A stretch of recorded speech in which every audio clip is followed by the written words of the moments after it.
வணக்கம்டா மாப்பிள்ள டிவிக்கிலேருந்து. எந்த தலைவருக்கும் மாநாடு போட்டால் தடை கிடையாது.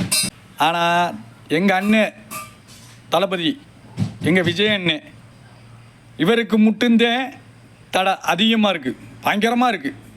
அங்கே போடக்கூடாது, இந்த இடம் நடமாட்டோம், இந்த இடத்த நீங்கள் கொடுக்க மாட்டோம், இது அப்ரூவ் வாங்கணும், அங்கே போகணும், டெல்லி போகணும், அதில் அங்கே இங்கே இப்படி சொல்லி கவர்மெண்ட்டு அவரை குழப்பி கொண்டு வந்து மாநாடே நடத்தாத அளவுக்கு பண்ணுறாங்க. ஆனால் இப்போ ஒரு பூசா கண்டுபிடிச்சிருக்காங்கயா. ஏன்னா எந்த கட்சிக்காரனும் அப்படி பண்ணவே இல்லை. எந்த கட்சிக்காரங்களும் அந்த மாதிரி வந்து மாநாட்டுக்கு போயிடுவாங்க, கூட்டம்லாம் போயிடுவாங்க. ஆனால் இப்போ வந்து எங்கள் அண்ணனுக்கு வந்து கொடுத்துருக்காங்க மாநாடு, ஈரோட்டில் கொடுத்துருக்காங்க. ஈரோட்டில் கொடுத்ததில் என்ன சொல்லி கொடுத்துருக்காங்கன்னு பாருங்கள். ஐயா, நீங்கள் 18ஆம் தேதி டிசம்பர் 18ஆம் தேதி கூட்டத்துக்கு வாரீங்க, வந்தீங்கன்னா மீட்டிங் நடத்துங்க, மாநாட்டை நடத்துங்க. ஆனால் போகும்போது இந்த இடத்த சுத்தம் பண்ணிட்டு போங்கன்னு சொல்லியிருக்காங்கய்யா. சுத்தம் பண்ணிட்டு போங்கன்னு சொல்லியிருக்காங்க. அதை நம்ம பண்ணிக்கிடுவோம், அது ஒன்றும் பிரச்சனை இல்லை. ஆனால் இது மாதிரி எல்லா தலைவருக்கும் நீங்கள் சொல்லியிருக்கீங்களா? எனக்கு புரியலை. என் தலைவருக்கு மட்டும்தான் நீங்கள் சொல்லியிருக்கீங்கய்யா. எல்லாத்தையுமே என் தலைவர் மட்டும்தான் சொல்லியிருக்கீங்க. இதுக்கு பூராமே நாங்கள் ஒரு முற்றுப்புள்ளி வைக்கிறோம். மாற்று கொண்டு வரணும் இளைஞர்கள். இதெல்லாம் பார்த்துக்கிட்டு இருக்கீங்க. என் வீட்டில் இருக்க எல்லாருமே இந்த வீடியோ பார்த்துக்கிட்டு இருப்பீங்க. இதை மாற்றத்தை கொண்டு வரணும். 2026 எங்கள் அண்ணன் விஜய் அண்ணனை முதலமைச்சராக உட்கார வைக்கிறோம். அது நம்ம கடமை, இளைஞர்களோட கடமை. ஆமாம், இதை மறந்துடாதீங்க.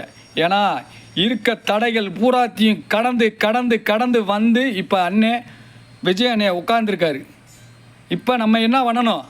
அவருக்கு நம்ம ஓட்டை போட்டு சேர்க்க வைக்கணும். கூட்டத்தை எப்படி நம்ம சேர்த்தோமோ அதே மாதிரி ஓட்டையும் நம்ம எல்லாத்தையும் சேர்க்கணும். ஒரு கிராமத்துலேயும் சரி, ஒரு ஊர்லேயும் போய் சரி. ஏன்னா நான் டிவிக்கில் ஒரு வாடிக்கையாளராக இருக்கேன்.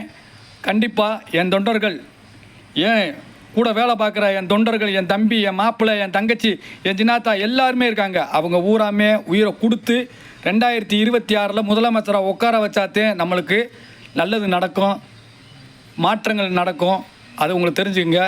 வணக்கம்டா மாப்பிள்ள டிவிக்கிலேருந்து.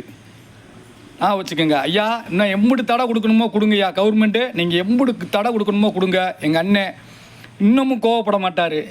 அது மாதிரி புண்படுத்தாதீங்க. எங்கள் மனசும் புண்படுத்துகிற மாதிரி இருக்குது. அதனால் அவருக்கு செய்கிறத நீங்களும் அரசியல்வாதி, நாங்களும் அரசியல்வாதி. உங்கள் கடமையை நீங்கள் செய்யுங்க. எங்கள் மக்களை நாங்கள் பார்த்துக்குறோம்.